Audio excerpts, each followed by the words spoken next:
Hello guys, welcome to the DCA Business course, and today we're solving this problem called as Hamming distance. This is problem number 461 on LeetCode. So let's say question हमसे क्या कर रहा है? The Hamming distance between two integers is the number of positions at which the corresponding bits are different. Given two integers x and y, return the Hamming distance between them. Okay, so यहाँ पे हमें x 1 दे रखा और y 4 दे रखा है. तो if I write x ना, तो उसको मैं ऐसा कुछ लिख सकता हूँ 0 0 1 और y is equal to 4 को मैं लिख सकता हूँ ऐसा कुछ 1 0 0. ठीक है, ignore this zero, don't know why it is given to us. Anyways, अब इस केस में देखो कितने बिट्स हैं, कौन इस पोजीशन पे ये बिट डिफरेंट है, राइट, ये सेम है, तो अभी तक एक हमें डिफरेंट मिला है, and then this is different, right. तो इस केस में हमारा आउटपुट विल बी 2. काफ़ी स्ट्रेट फॉरवर्ड क्वेश्चन है और हमने लास्ट वीडियो में हमने सॉल्व करा था count the number of set bits in a number. So using that and actually let me give you the intuition behind this कि हमें इससे क्या ऐसा करेंगे कि हमें basically we will reduce our problem to just like counting the number of 1.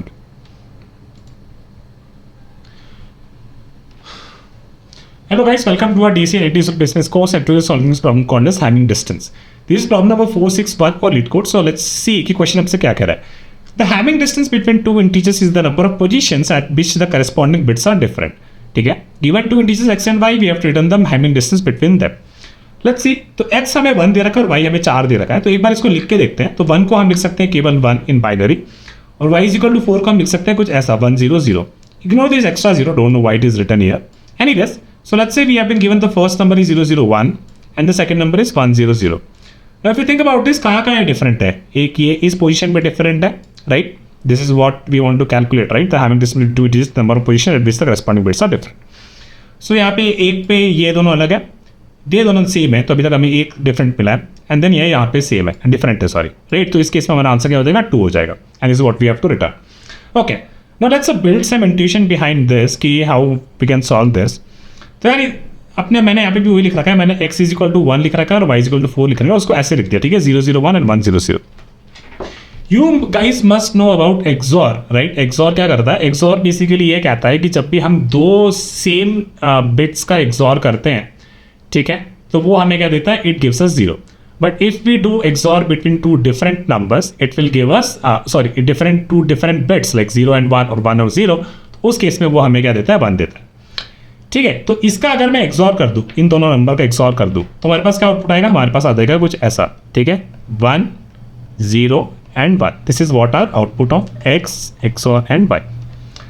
Now all we have to do is, right, all we have to do is कि इसके रिजल्ट में कितने नंबर ऑफ बिट्स हैं, कितने number of bits हैं जो कि actually 1 है.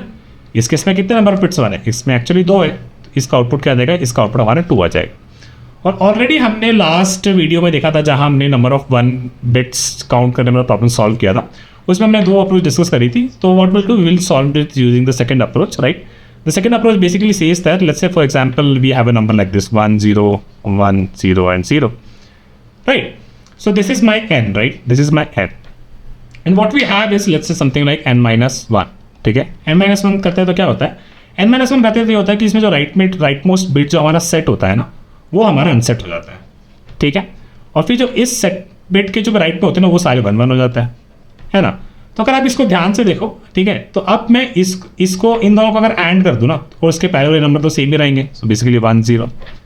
अब मैं इसको एंड कर दूंगा ना, तो होगा क्या, ये 1 भी 0 हो जाएगा, और ये तो 0 होने ही थे, और इसके पहले जो नंबर्स आएंगे वो सेम ही रहेंगे, ठीक है. In just one operation I was able to reduce a lot of bits and also I was able to like count set bit, right. तो इसलिए अगर मैंने एक ऑपरेशन करी है अब तक, तो बेसिकली अब मेरे पास बेसिकली काउंट मेरा 1 हो गया, है ना. In the next step what I'll do, I'll again do the same thing, n minus 1 का मैं एंड कर दूंगा, and this will become my n, ठीक है. तो होगा क्या, 1 0 0 0 0, and n minus 1 करते हैं तो क्या होता है, ये जो राइट मोस्ट सेट बिट होता है वो बेसिकली 0 हो जाता है, उसका राइट में सारे सेट हो जाते हैं 1 से, ठीक है. अब इसको एंड कर देंगे तो ये हमारा 0 हो जाएगा, है ना, क्योंकि हमने ये ऑपरेशन पर्पस कर दिया था, तो हम काउंट को 2 कर देंगे, है ना. और इसके बाद हमारा नंबर 0 हो गया, तो बस वी आर डन, और ये हमारे हो गए count of set bits, and this is what you wanted to calculate. There is another function, actually एक फंक्शन होता है हमारे जावा में, एटलीस्ट और भी प्रोग्रामिंग लैंग्वेज में होता होगा, which is integer dot bit count, right, integer dot bit count. इसको कोई भी नंबर दे दो तो basically it returns the number of set bits in the number, ठीक है. तो ये भी आप यूज़ कर सकते हो. लास्ट वीडियो हमने 2 अप्रोच डिस्कस करी थी, सेकंड वाली अप्रोच डिस्कस करी थी और एक पहले वाली अप्रोच एक और डिस्कस करी थी। इस केस में हम ये 2 अप्रोचेस से सॉल्व करेंगे, पहला ये अप्रोच और एक ये अप्रोच, ठीक है। Let's go and solve this out. Okay, so what you want to calculate, मैं अपना रिजल्ट कैलकुलेट करना चाहता हूँ। Result is basically x XOR y, right, and then we have a count, so count is 0 and then we say कि while result is greater than 0 we do result is equal to result and result minus 1, okay, and then we find अब इस हर operation पे basically अपने को अपना count भी बढ़ा देना है। This is basically the count of bits that are different in the numbers x and y, or basically this count represents the number of set bits in the result, which is basically x XOR y, and then what we do, we just return the count. Okay, so let's run this. Okay, so it works. If we submit this and it works, right? So let's take a quick example. So basically हमें हमारा x दे रखा है 1 और y अपने को दे रखी है 4, so 1 0 0. If I put 0 0 0, this is what my number looks like. If I do write my result, तो रिजल्ट मेरा क्या हो गया 1 0 1, ठीक है। सो और हमारा काउंट क्या है, काउंट है हमारा 0, ठीक है। तो हम अगर कैलकुलेट करें रिजल्ट -1 तो वो हमारा हो जाएगा 1 0 0, राइट। इन दोनों का हम एंड कर देंगे और उसको हम रिजल्ट में असाइन कर देंगे, ठीक है, क्योंकि अभी भी हमारा रिजल्ट ग्रेटर देन 0 है। So what we do, we and between these two, if we and it we will get 1 0 0 और काउंट हमारा हम बढ़ा के इसको 1 कर देंगे। क्योंकि हमारा रिजल्ट अभी ग्रेटर देन 0 है तो we will do again result -1, so this will give us rightmost bit set to 0 and उसके राइट में जो भी बिट्स है वो सेट टू 1। अब इसका एंड करेंगे तो हमारा क्या हो जाएगा, रिजल्ट बेसिकली 0 हो जाएगा और अपना काउंट कम बढ़ा के 2 कर देंगे। तो हमारा रिजल्ट 0 हो गया तो हम इसके बाहर आ जाएंगे और अपना काउंट रिटर्न कर देंगे, और which is basically the number of positions at which the corresponding bits are different, right? So this is the first approach.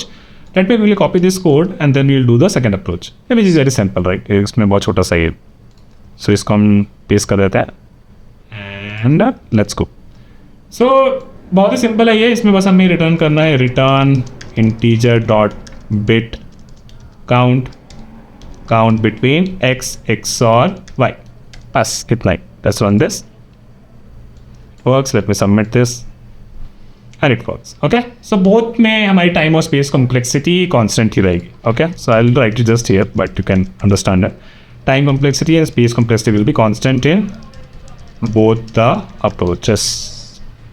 Okay, so that is it for this video, guys. काफ़ी simple question था, but it is very interesting things that you need to remember about or maybe bits and all के around छोटे questions हैं, and these tricks can be useful in some other problems. तो definitely इसको solve करिएगा और समझने की कोशिश भी करिएगा। चलिए मिलते हैं, bye.